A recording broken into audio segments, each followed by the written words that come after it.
Hello everyone, WP exam 2025কে target করে আজকে হচ্ছে তোমাদের জিকে মক টেস্ট নাম্বার 7। এর আগে অলরেডি 6টি মক টেস্ট হয়ে গেছে।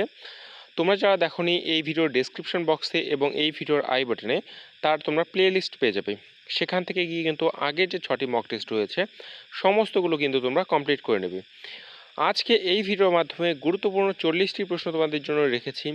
ভিডিও শেষে অবশ্যই কমেন্ট করে তোমরা জানিয়ে দেবে এই যে 40টি প্রশ্ন রয়েছে এই 40টি প্রশ্নের মধ্যে তোমাদের কটির উত্তর সঠিক হলো এবং কটির উত্তর ভুল হলো।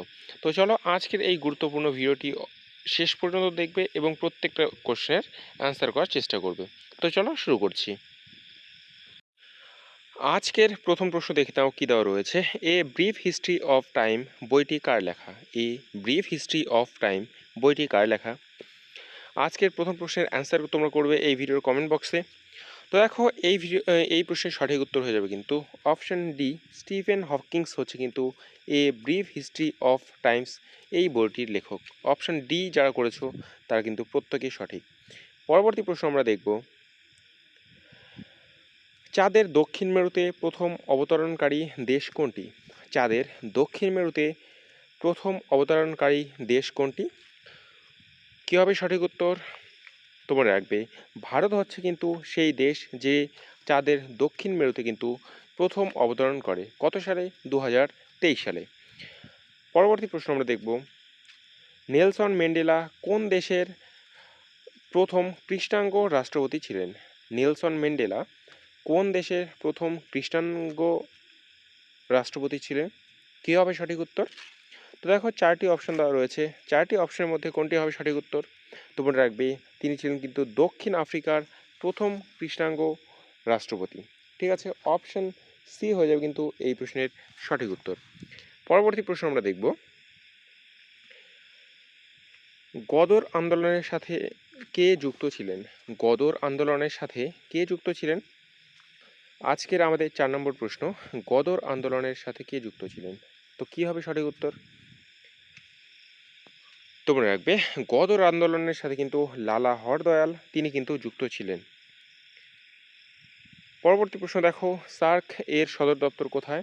আশা করি তোমরা সকলেই জানো সার্ক এর সদর দপ্তর কোথায়। তোমরা রাখবে সার্ক এর সদর দপ্তর হচ্ছে কিন্তু কাঠমান্ডু। নেপালের রাজধানী কাঠমান্ডুতে কিন্তু এই সার্কের রাজধানী রয়েছে। পরবর্তী প্রশ্ন দেখো, যে রক্ত তঞ্চনে সাহায্যকারী ভিটামিন কোনটি? রক্ত তঞ্চনে সাহায্যকারী ভিটামিন কোনটি? কী হবে সঠিক উত্তর? তোমরা রাখবে ভিটামিন কে হচ্ছে কিন্তু রক্ত তঞ্চনে সাহায্যকারী একটি ভিটামিন। তো ফ্রেন্ডস, আমরা এই ভিডিওর টার্গেট রেখেছি শুধুমাত্র 150টি লাইক। তোমরা যারা ভিডিওটি দেখছো অবশ্যই কিন্তু আমাদের এই লাইকের টার্গেটটিকে কমপ্লিট করে দেবে এবং তোমরা যারা ডব্লিউপি এক্সামের জন্য স্পেশালভাবে প্রিপারেশন নিচ্ছ আমাদের ইউটিউব চ্যানেলকে অবশ্যই কিন্তু তোমরা সাবস্ক্রাইব করে রাখবে। তো চলো আমরা পরবর্তী প্রশ্ন দেখে নিচ্ছি কী দেওয়া রয়েছে।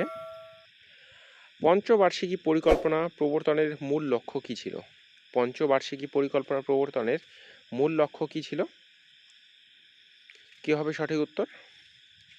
তোমরা রাখবে যে আর্থিক উন্নয়ন করানোর উদ্দেশ্যে কিন্তু এই পঞ্চবার্ষিকী পরিকল্পনা শুরু করা হয়। অপশান সি হবে এই প্রশ্নের সঠিক উত্তর। বাল গঙ্গাধর তিলকের পত্রিকার নাম কি? বাল গঙ্গাধর তিলকের পত্রিকার নাম কি?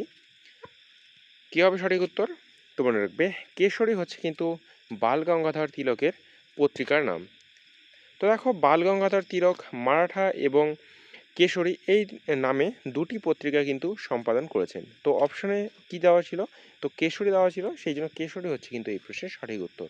এখানে যদি মারাঠা দেওয়া থাকতো তাহলে কিন্তু মারাঠা হতো এই প্রশ্নের সঠিক উত্তর। ঠিক আছে, তো তোমাদের প্রশ্ন যে হিসাবে আসবে সেই হিসাবে কিন্তু তোমাদের অ্যান্সার করতে হবে। তো দেখো সম্প্রতিকালে একটি কারেন্ট অ্যাফেয়ার্সের প্রশ্ন তোমাদের, সম্প্রতিকালে অর্থাৎ 2025-এ ব্রিক্স এ কোন দেশ নতুন সদস্য হিসাবে যুক্ত হয়েছে? ব্রিক্সে কোন দেশ নতুন সদস্য হিসেবে হয়েছে? তো এই ব্রিক্স যে রয়েছে এই ব্রিক্সের কিন্তু এই যে পাঁচটি অক্ষর অর্থাৎ পাঁচটি দেশের কিন্তু কে দেখাচ্ছে। ঠিক আছে, এই ব্রিক্সে একটি নতুন দেশ অ্যাড হয়েছে, সেটি কোনটি? তোমরা রাখবে এই যে ব্রিক্সে নতুন দেশ অ্যাড হয়েছে সেটি হচ্ছে কিন্তু ইন্দোনেশিয়া। 6 জানুয়ারি 2025-এ কিন্তু তিনি এই দেশ ব্রিক্সের স্থায়ী সদস্য হিসেবে স্থান গ্রহণ করেন। পরবর্তী প্রশ্ন আমরা দেখব, ভারতের প্রথম মেট্রো রেল কোন শহরে চালু হয়? ভারতের প্রথম মেট্রো রেল কোন শহরে চালু হয়? তো মনে রাখবে কলকাতায় কিন্তু ভারতের প্রথম মেট্রো রেল চালু হয়। অপশন সি হবে কিন্তু এই প্রশ্নের সঠিক উত্তর। কত সালে? তো মনে রাখবে 24শে অক্টোবর 1984 সালে কিন্তু কলকাতায় প্রথম মেট্রো রেল শুরু হয়। পরবর্তী আমরা প্রশ্ন দেখব, আধুনিক শিল্পদানব কাকে বলে? আধুনিক শিল্পদানব কাকে বলে? কি হবে এই প্রশ্নের সঠিক উত্তর? তো মনে রাখবে পেট্রো রসায়ন শিল্পকে কিন্তু আধুনিক শিল্পদানব বলা হয়। অপশন বি হবে এই প্রশ্নের সঠিক উত্তর। পরবর্তী প্রশ্ন দেখো, পদ্মা সেতু কোন দেশে অবস্থিত? পদ্মা সেতু কোন দেশে অবস্থিত? আমাদের দেশে যে নদীর নাম গঙ্গা, বাংলাদেশে ঢুকে কিন্তু সেটি পদ্মা নামে পরিচিত, এবং এই পদ্মা সেতু যে রয়েছে সেই পদ্মা সেতু কিন্তু বাংলাদেশে অবস্থিত। ঠিক আছে, পরবর্তী প্রশ্ন আমরা দেখব, পশ্চিমবঙ্গের সবচেয়ে কম বৃষ্টিপাত হয় কোথায়? পশ্চিমবঙ্গের কম বৃষ্টিপাত হয় সবচেয়ে কোথায়? তো মনে রাখবে পুরুলিয়াতে কিন্তু সবচেয়ে কম বৃষ্টিপাত হয়। অপশান এ হবে এই প্রশ্নের সঠিক উত্তর। পরবর্তী প্রশ্ন দেখব, জাতীয় আয় শব্দটি প্রথম ব্যবহার করেন কি? জাতীয় আয় শব্দটি ব্যবহার করেন প্রথম কে? তো মনে রাখবে দাদাভাই নৌরাজি, তিনি কিন্তু প্রথম এই জাতীয় আয় শব্দটি ব্যবহার করেন। তো দেখো তিনি 1876 সালে ভারতের জাতীয় আয়ের প্রথম অনুমান কিন্তু প্রস্তুত করেন। পরবর্তী প্রশ্ন দেখো, পদার্থ বিজ্ঞানে নোবেল বিজয়ী প্রথম ভারতীয় কে? পদার্থ বিজ্ঞানে প্রথম নোবেল বিজয়ী ভারতীয় কে? তো মনে রাখবে CV রমন, তিনি হচ্ছেন কিন্তু পদার্থ বিজ্ঞানে নোবেল বিজয়ী প্রথম ভারতীয়। তো কত সালে তিনি পান? তো দেখো পদার্থবিজ্ঞানে নোবেল পুরস্কার বিজয়ী প্রথম ভারতীয় হলেন স্যার চন্দ্রশেখর ভেক্টর রমন। তিনি 1930 সালের বিদ্যায় নোবেল পুরস্কার লাভ করেন। আলোর বিচ্ছুরণ বা রমন এফেক্টের আবিষ্কারের জন্য কিন্তু তিনি এই পুরস্কার পান। ঠিক আছে, রমন প্রভাব বা রমন এফেক্টের জন্য কিন্তু তিনি পান। পরবর্তী প্রশ্ন দেখো, জাতীয় দুর্যোগ ব্যবস্থা কর্তৃপক্ষ অর্থাৎ NDMH, এই NDMH এর ফুল ফর্ম কি? তোমরা রাখবে ন্যাশনাল ডিজাস্টার ম্যানেজমেন্ট অথরিটি হচ্ছে কিন্তু এর ফুল ফর্ম।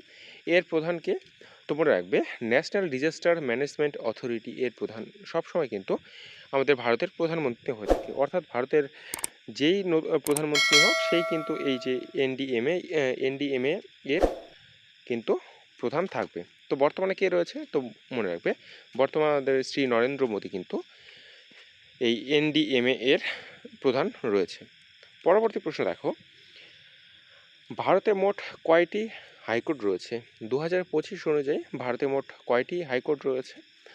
তো মনে রাখবে বর্তমানে প্রায় 25টি কিন্তু হাইকোর্ট রয়েছে। অপশন বি হবে কিন্তু এই প্রশ্নের সঠিক উত্তর। পরবর্তী আমরা প্রশ্ন দেখব যে আসামের বিখ্যাত কাজিরাঙা উদ্যান কোন প্রাণীর জন্য পরিচিত?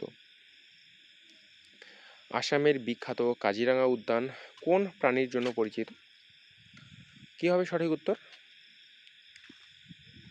তোমরা রাখবে এই যে আসামের বিখ্যাত কাজিরাঙা যে উদ্যান রয়েছে সেটা কিন্তু একশৃঙ্গ গন্ডারের জন্য কিন্তু পরিচিত। অপশন বি হবে এই প্রশ্নের সঠিক উত্তর।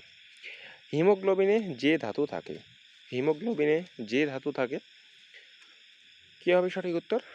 তোমরা রাখবে হিমোগ্লোবিনে কিন্তু লোহা থাকে। অপশন বি এই প্রশ্নের সঠিক উত্তর। পরবর্তী প্রশ্ন, ভারতের প্রথম নির্বাচন কমিশনার কে ছিলেন? ভারতের প্রথম নির্বাচন কমিশনার কে ছিলেন? কি হবে সঠিক উত্তর? তোমরা রাখবে ভারতের প্রথম নির্বাচন কমিশনার ছিলেন কিন্তু সুকুমার সেন। কত সালে? তোমরা রাখবে তিনি ছিলেন কিন্তু 1952 সালে। এবং বর্তমানে কে রয়েছেন? তোমার মনে রাখবে জ্ঞানেশ কুমার কিন্তু বর্তমানে ভারতের নির্বাচন কমিশনারের পদে রয়েছেন। এবং তিনি কবে থেকে রয়েছেন? তোমরা রাখবে 19শে ফেব্রুয়ারি 2025 থেকে কিন্তু তিনি এই পদে নিযুক্ত রয়েছেন। পরবর্তী প্রশ্ন দেখো, যে ব্লাড গ্রুপে কোনো অ্যান্টিজেন নেই, যে ব্লাড গ্রুপে কোনো অ্যান্টিজেন নেই। তো সেটি কি? আশা করি তোমরা সকলেই জানো যে ও গ্রুপে কিন্তু কোনো রকম অ্যান্টিজেন নেই। তো এখানে কি রয়েছে? তো এখানে রয়েছে কিন্তু অ্যান্টিবডি। ঠিক আছে? তো এখানে প্রশ্ন তোমাদের ঘুরিয়েও দিতে পারে যে কোন ব্লাড গ্রুপে অ্যান্টিবডি রয়েছে। তো এখানে সঠিক উত্তর কী হবে? তোমরা রাখবে যে ও গ্রুপে কিন্তু অ্যান্টিবডি রয়েছে। পরবর্তী প্রশ্ন দেখো যে নাগাল্যান্ডের রাজধানী কি? নাগাল্যান্ডের রাজধানী কি? অ্যান্সার করার চেষ্টা করো। তো মনে রাখবে নাগাল্যান্ডের রাজধানী হচ্ছে কিন্তু কোহিমা। অপশান বি হবে এই প্রশ্নের সঠিক উত্তর। পরবর্তী প্রশ্ন দেখব মস্তিষ্কের সবচেয়ে বড় অংশ কোনটি? মস্তিষ্কের সবচেয়ে বড় অংশ কোনটি? কি হবে সঠিক উত্তর? তো মনে রাখবে সেরিব্রাম হচ্ছে কিন্তু মস্তিষ্কের সবচেয়ে বড় অংশ। অপশান বি হবে এই প্রশ্নের সঠিক উত্তর। পরবর্তী প্রশ্ন দেখব ইস্ট ইন্ডিয়া কোম্পানি ভারতে ব্যবসা শুরু করে কোন সালে? ইস্ট ইন্ডিয়া কোম্পানি ভারতে ব্যবসা শুরু করে কোন সালে? আশা করি তোমরা সকলেই জানো যে 1600 সালে কিন্তু তারা ব্যবসা শুরু করে। অপশান এ হবে এই প্রশ্নের সঠিক উত্তর। ভারতের সংবিধান রচনার খসড়া কমিটির চেয়ারম্যান কে ছিলেন? ভারতের সংবিধানের খসড়া কমিটির চেয়ারম্যান কে ছিলেন? কী হবে সঠিক উত্তর? তোমরা রাখবে বি আর আম্বেদকর। তিনি ছিলেন কিন্তু ভারতীয় সংবিধান রচনার খসড়া কমিটির চেয়ারম্যান। তোমাদের যে লাইকের টার্গেটটি দিয়েছিলাম শুধুমাত্র 150টি লাইক, সেটি কিন্তু করতে কখনোই ভুলো না। অবশ্যই কিন্তু তোমরা এই লাইকের টার্গেটটিকে আমাদের কমপ্লিট করে দেবে। পরবর্তী প্রশ্ন দেখব ভারতে মোট কয়টি অধিকার আছে? ভারতে মোট কয়টি মৌলিক অধিকার আছে? সঠিক উত্তর কী হবে? ভারতে মোট কয়টি মৌলিক অধিকার রয়েছে? তোমরা রাখবে বর্তমানে কিন্তু ভারতে মোট 6টি মৌলিক অধিকার রয়েছে। প্রথমে কটি ছিল? তো প্রথমে ছিল কিন্তু 7টি। তো চলো একবার দেখে নিচ্ছি এই 6টি মৌলিক অধিকার কী কী। তো দেখো এই 6টি মৌলিক অধিকার হচ্ছে কিন্তু সমতার অধিকার, স্বাধীনতার অধিকার, শোষণের বিরুদ্ধে অধিকার, ধর্মের স্বাধীনতার অধিকার, সাংস্কৃতিক ও শিক্ষাগত অধিকার এবং সাংবিধানিক প্রতিকারের অধিকার। ঠিক আছে, এই হচ্ছে বর্তমানের 6টি মৌলিক অধিকার এবং এর আগে একটি ছিল সেটি হচ্ছে সম্পত্তির অধিকার। ঠিক আছে, তো দেখো 1978 সালে 44তম সংশোধনীর পরে কিন্তু সেটি বিলুপ্ত পায় এবং 300 এ ধারাতে কিন্তু এটি আইনি অধিকারে কিন্তু স্থান পায়। তো কোনটি? সম্পত্তির অধিকার। সেটি কিন্তু 44তম সংশোধনের পর কিন্তু সেটি মৌলিক অধিকারের মর্যাদা হারিয়ে ফেলে। তো পরবর্তী প্রশ্ন আমরা দেখব বৃহস্পতির সবচেয়ে বড় উপগ্রহ কোনটি? বৃহস্পতির সবচেয়ে বড় উপগ্রহ কোনটি? আজকের প্রশ্নগুলো একটু ইজি কোশ্চেন করা রয়েছে, তো আশা করি তোমরা প্রত্যেকটা প্রশ্নের অ্যান্সার করার কিন্তু চেষ্টা করবে। তো কি হবে সঠিক উত্তর? তোমরা রাখবে গ্যানিমিড হচ্ছে কিন্তু বৃহস্পতির সবচেয়ে বড় উপগ্রহ। এটি শুধু বৃহস্পতির সবচেয়ে বড় উপগ্রহ না, ব্রহ্মাণ্ডে যতগুলো উপগ্রহ রয়েছে তার মধ্যে সব থেকে কিন্তু এটি সব থেকে বড় উপগ্রহ এবং এটি আমাদের যে গ্রহ রয়েছে বুধ তার থেকেও কিন্তু এটি আকারে বড়। ঠিক আছে, পরবর্তী প্রশ্ন দেখব ভারতের প্রথম সবাক চলচ্চিত্র কোনটি? ভারতের প্রথম সবাক চলচ্চিত্র কোনটি? তোমরা রাখবে আলমতারা হচ্ছে কিন্তু ভারতের প্রথম সবাক চলচ্চিত্র। অপশান বি হবে এই প্রশ্নের সঠিক উত্তর। তো কত সালে মুক্তি পায়? তোমরা রাখবে 1931 সালে কিন্তু এই ছবিটি মুক্তি পায়। কল হর্ন এর লেখা বইটির নাম কি? তো দেখো বই সম্পর্কে তোমাদের একটি প্রশ্ন কিন্তু আসবেই। তো কল হর্নের লেখা বইটির নাম কি? তোমরা রাখবে রাজ তরঙ্গিনী হচ্ছে কিন্তু কল হর্নের লেখা বই। তার সাথে তোমাদের আরেকটি প্রশ্ন তোমাদের খুব কমন আসে যে অর্থশাস্ত্র কে লেখে? তো মনে রাখবে কৌটিল্য কিন্তু লেখে অর্থশাস্ত্র। ঠিক আছে, পরবর্তী প্রশ্ন দেখো সংবিধানের কোন অনুচ্ছেদে রাষ্ট্রপতির ইমপিচমেন্ট ব্যবস্থা রয়েছে? সংবিধানের কোন অনুচ্ছেদে রাষ্ট্রপতির ইমপিচমেন্ট রয়েছে? ইমপিচমেন্ট রাষ্ট্রপতি ইমপিচমেন্ট মানে কি বলা হয় যে হচ্ছে রাষ্ট্রপতিকে অপসারণ করার পদ্ধতিকে কিন্তু ইমপিচমেন্ট বলা হয়। তো এটি সংবিধানের কত নম্বর অনুচ্ছেদে রয়েছে? তোমরা রাখবে 61 নম্বর কিন্তু রয়েছে। অপশন এ হবে এই প্রশ্নের সঠিক উত্তর। পরবর্তী প্রশ্ন আমরা দেখব অলিম্পিকে প্রতীক চিহ্নের 5টি বৃত্ত থাকে, সেই 5টি বৃত্ত কী নির্দেশ করে? তো মনে রাখবে এই অলিম্পিকে যে 5টি চুড়ির মতো যে থাকে বৃত্ত, এই 5টি কী নির্দেশ করে তো মনে রাখবে সেটি কিন্তু 5টি মহাদেশকে কিন্তু নির্দেশ করে। অপশন এ হবে এই প্রশ্নের সঠিক উত্তর। পরবর্তী প্রশ্ন, মহাত্মা গান্ধীর প্রথম সত্যাগ্রহ আন্দোলন কোথায় শুরু হয়? মহাত্মা গান্ধীর প্রথম সত্যাগ্রহ আন্দোলন কোথায় শুরু হয়? তো কি হবে সঠিক উত্তর? তো মনে রাখবে এটি শুরু হয় কিন্তু চম্পারণে। এই চম্পারণ কোথায় অবস্থিত? তো মনে রাখবে এটি কিন্তু বিহারে অবস্থিত। পরবর্তী প্রশ্ন আমরা দেখব, ভারতের প্রথম ডিজেল লোকোমোটিভ কারখানা কোথায়? ভারতের সর্বপ্রথম ডিজেল লোকোমোটিভ কারখানা কোথায়?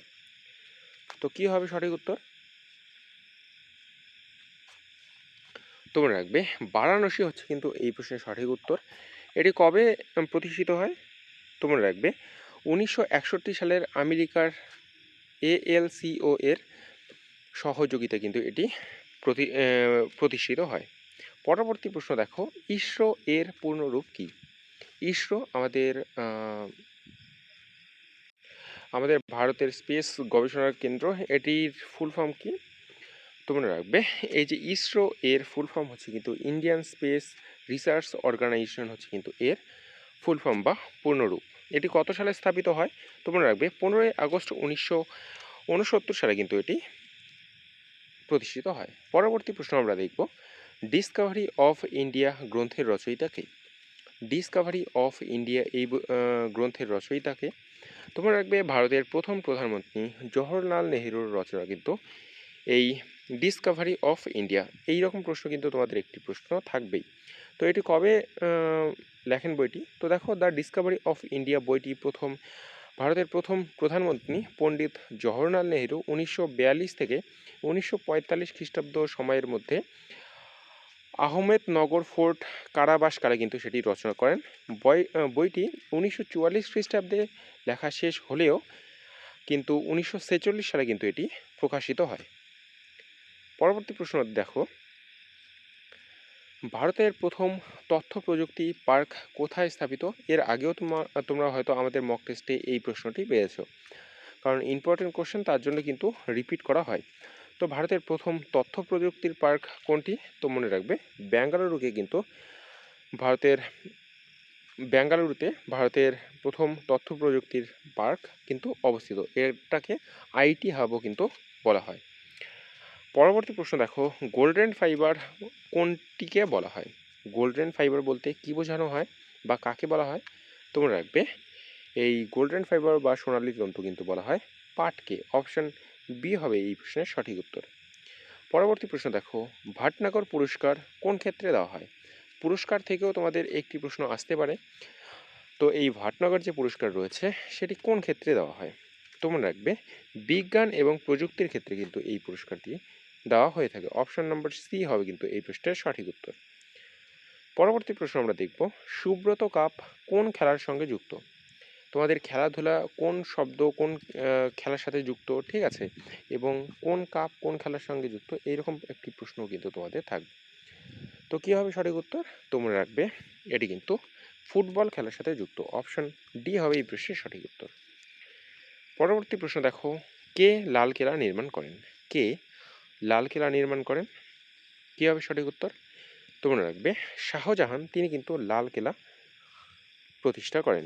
অপশন ডি হবে এই প্রশ্নের সঠিক উত্তর। তো কত সালে? তোমরা রাখবে 1639 সালে কিন্তু এটির নির্মাণ কাজ শুরু হয় এবং সপ্তদশ শতাব্দীতে কিন্তু এটি শেষ হয়। তো ফ্রেন্ডস, আজকে এই ছিল মোট গুরুত্বপূর্ণ 40টি প্রশ্ন। আশা করি তোমরা ম্যাক্সিমাম কোশ্চেনের অ্যান্সার করতে পেরেছো। তোমাদের কটির উত্তর ঠিক হলো এবং কটির উত্তর ভুল হলো অবশ্যই কিন্তু এই ভিডিওর যে কমেন্ট বক্স রয়েছে সেখানে আমাদের জানাতে ভুলো না। এবং তুমি যদি চ্যানেলে নতুন হয়ে থাকো অতি অবশ্যই কিন্তু আমাদের চ্যানেলটিকে সাবস্ক্রাইব করে রাখবে। দেখা হচ্ছে পরের ভিডিওতে। জয় হিন্দ, জয় ভারত।